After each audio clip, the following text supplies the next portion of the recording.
ঠিক আছে? তোমার সাথে আমি যে বিয়ে করে কি ভুল করেছি, কোথাও ঘুরতে নিয়ে যাবে না, কিছু খাওয়াবা না, এই শুধুমাত্র ছেলেটার জন্য কিছু বলতে পারি না, নয়তো তোমার চুলের মুঠি ধরে ছিঁড়ে ফেলতাম। সারাদিন শুধু কানে ঘুরায় ক্যাঁ ক্যাঁ ক্যাঁ লেগে আছে শান্তি মতো রাতে একটু ঘুমাবো, সে ঘুমানোরই নাই। আমার কিন্তু প্রচন্ড রাগ হচ্ছে, ছেলে আছে রাতে তোমার নাক মুখ সব ফাটিয়ে ফেলবি। আসো আসো ফাটিয়ে দাও, কি হচ্ছে? ছেলে আছে তো কি হচ্ছে, আমিও ছেলেটার জন্য তোকে কিছু বলতে পারি না, বুঝলি তো? আরে এই ছেলে যদি না থাকতো তোর গলাটা শেষ করে দিতাম। তোকে শেষ করতাম, ছেলেটার ওপর কিছু করতে পারছি না। কি করবি তুই?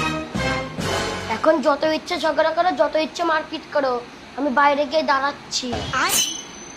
এখনো তো কোনো ঝগড়া মারপিট আসলো না, দেখি তো গিয়ে কি করছে।